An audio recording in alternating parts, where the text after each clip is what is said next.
नमस्कार, मी पूर्वा खालगावकर. केटीव्हीच्या कोकण वार्तामध्ये आपलं स्वागत. पाहूया आजच्या ठळक घडामोडी. आमदार भास्कर जाधव, आमदार राजन साळवी, आमदार वैभव नाईक यांच्यासह महाविकास आघाडीच्या शेकडो कार्यकर्त्यांसमवेत अखेर विनायक राऊत यांनी उमेदवारी अर्ज केला दाखल. 100% विजयी होण्याचा व्यक्त केला विश्वास.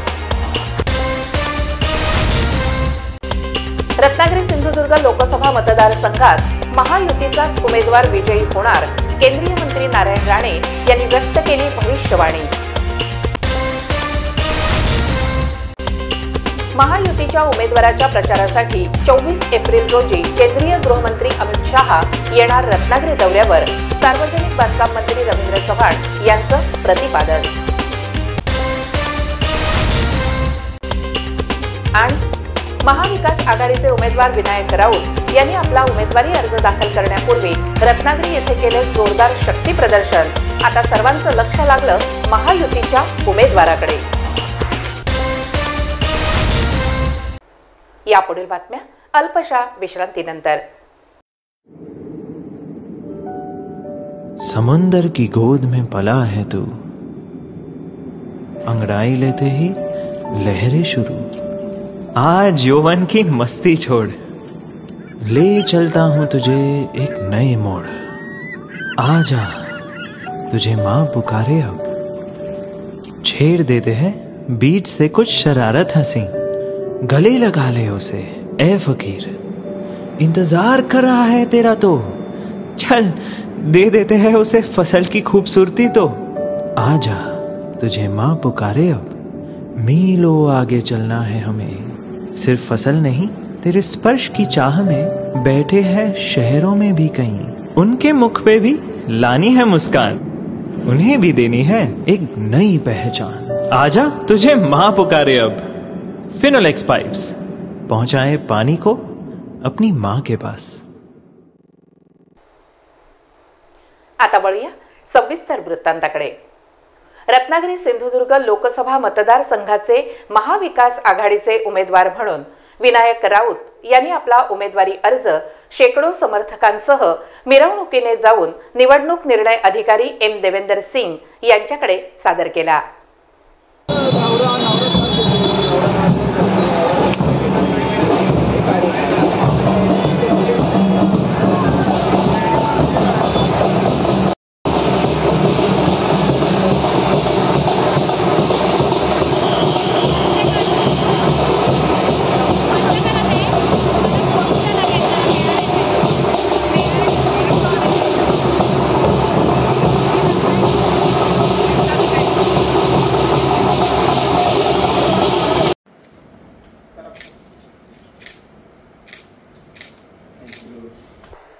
मे रोजी होणाऱ्या रत्नागिरी सिंधुदुर्ग लोकसभा मतदारसंघाच्या निवडणुकीसाठी महाविकास आघाडीचे उमेदवार विनायक राऊत यांनी आपला उमेदवारी अर्ज जबरदस्त शक्ती प्रदर्शन करत सादर केला.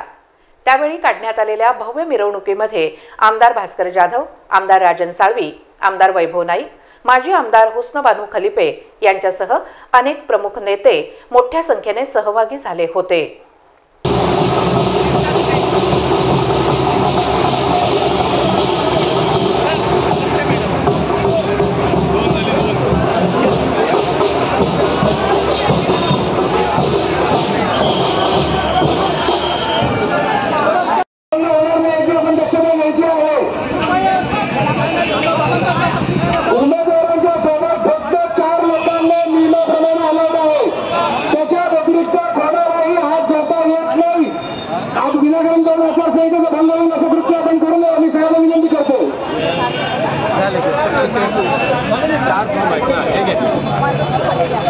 त्यामुळे सगळ्यांनी आतमध्ये फक्त उमेदवार आणि उमेदवाराच्या सोबत 4 व्यक्ती झाला.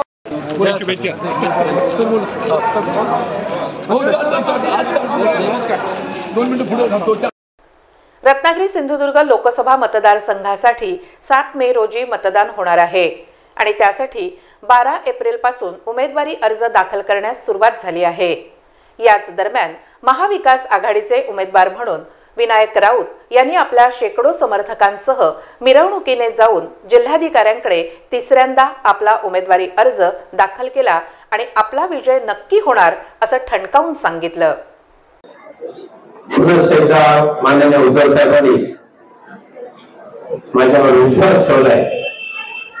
आपल्या सर्वांच्या साथीने, आपल्या सर्वांच्या सहकार्याने उद्धव साहेब आणि आघाडीच्या नेत्यांचा विश्वास सार्थ ठेवेल आणि उस्मानाबाई ताईंनी जसं म्हटलं तसं महाराष्ट्रामध्ये सर्वाधिक मताधिक्याने निवडून येणारा खासदार म्हणजे कोकणचा असेल ही ग्वाही मी आपल्या माध्यमातून उद्धव साहेबांकडे आणि आघाडीच्या मान्यवर नेत्यांकडे देतोय। कारण कोकण हे एक सुसंस्कृत लोकांचं, मतदारांचं, जनतेचं असं एक कोकण भूमी आहे। वडले साहेबांनी सांगितल्याप्रमाणे काही नाट्य मंडळी असतात ती सोडून द्या, परंतु मागच्या 10 वर्षामध्ये कोकणची संस्कृती, कोकणचा विचार टिकवण्याचं काम विनायक राऊतने मात्र प्रामाणिकपणे केलेलं आहे।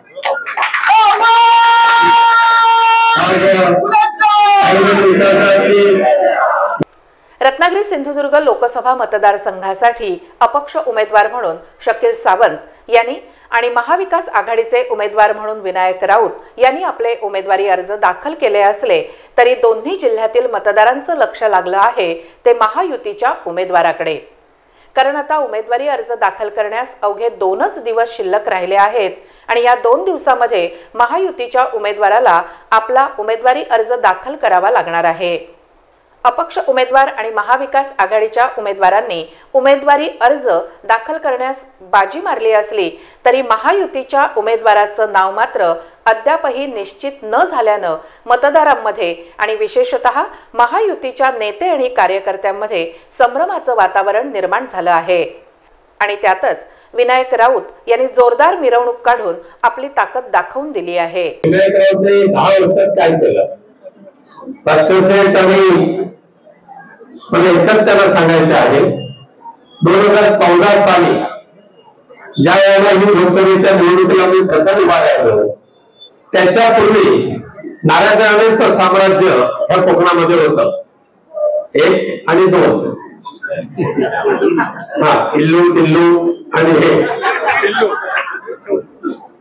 10 वर्षात त्यांच्या 39 वर्षाच्या कारकिर्दीमध्ये मंत्री राहिले, आमदार, वेगवेगळ्या खात्याचे मंत्री, महाराष्ट्राचे मुख्यमंत्री, नंतर घरात दुसरा खासदार, घरात दुसरा आमदार, त्यानंतर मोदींच्या कृपेने लसावीचा मंत्री।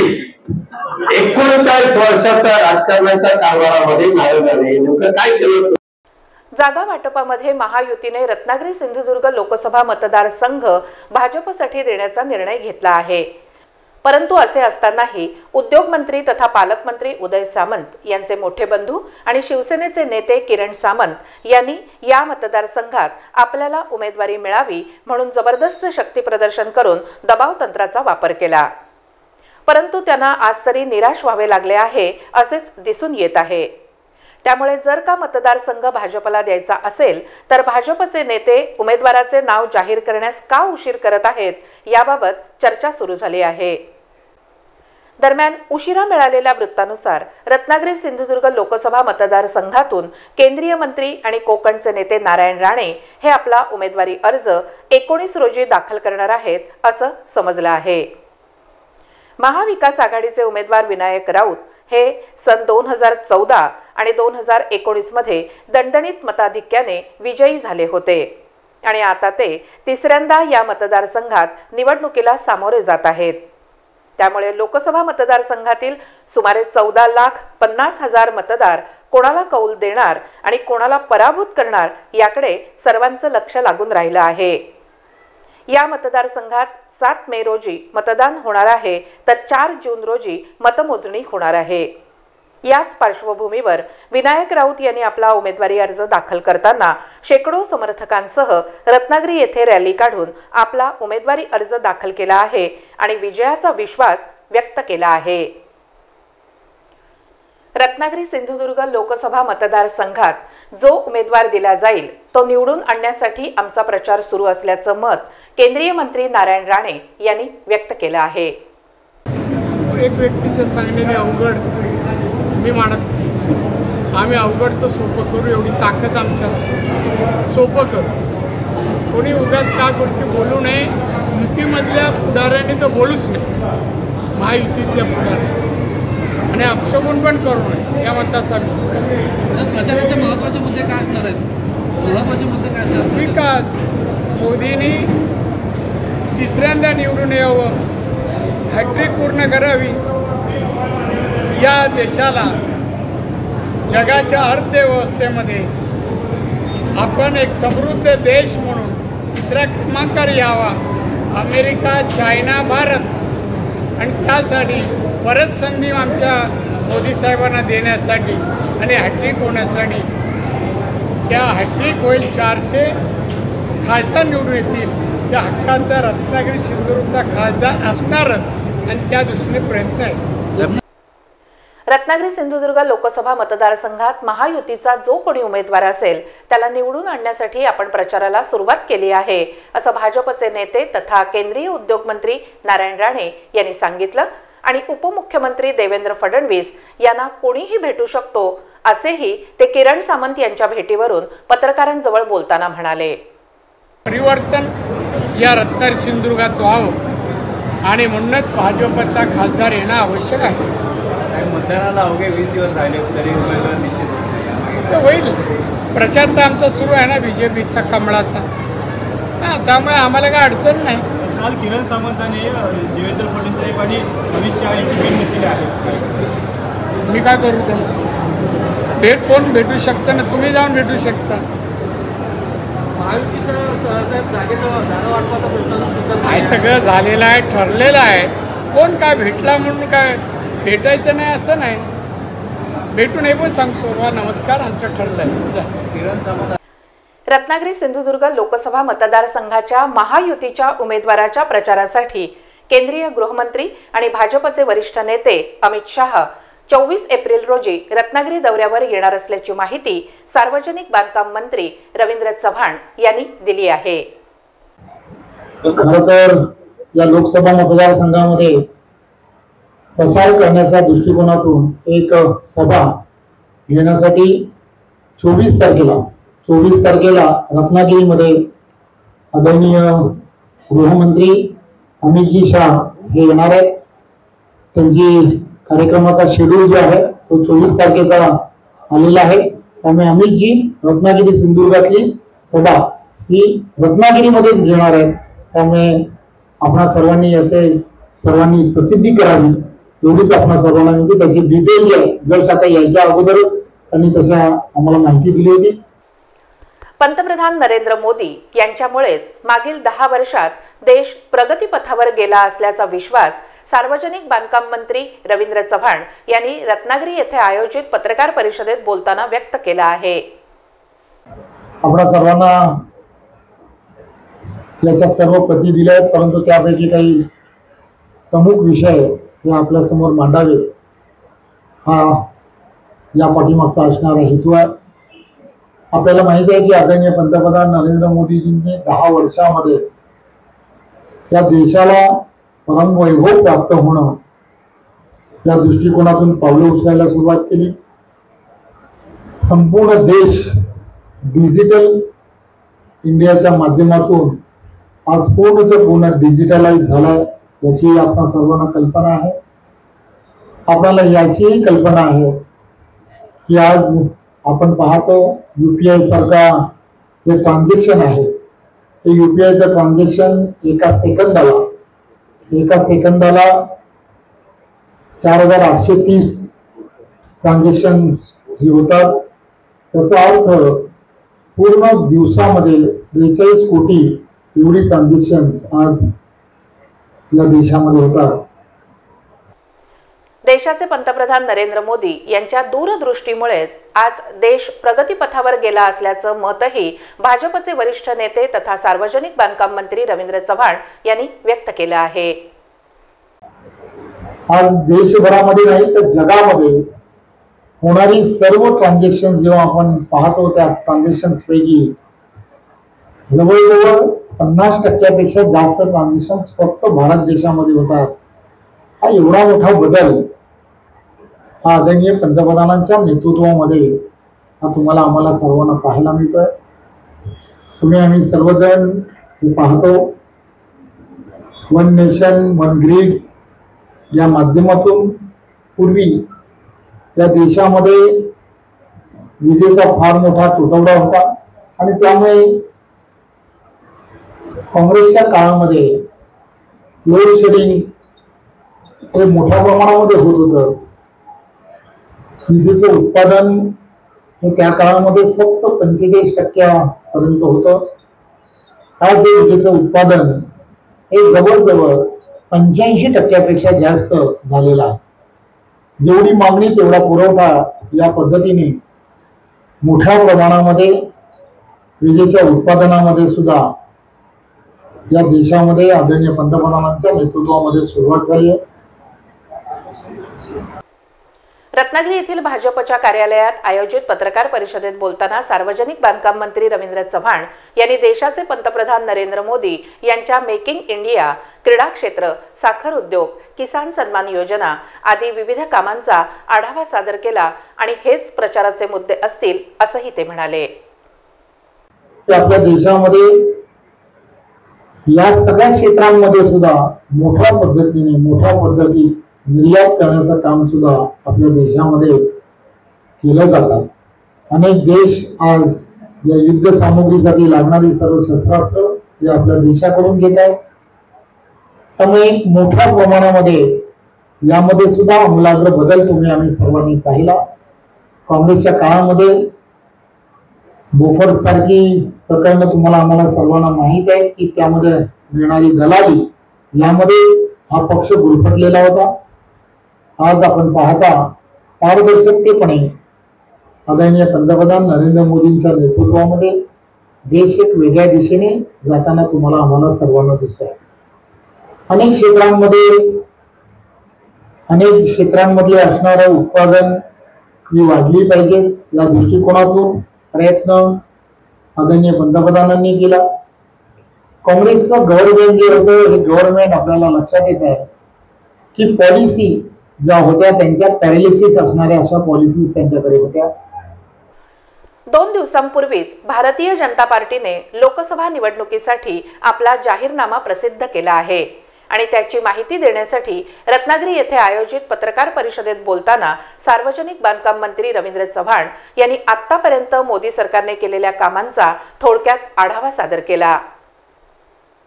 बऱ्याच वेळेला आपण पाहिलं असेल की सामान्य माणसाला कोर्टाची पायरी चढणं हे कठीण जात होतं, कारण वर्षानुवर्ष त्यांचे खटले हे प्रलंबित राहत होते.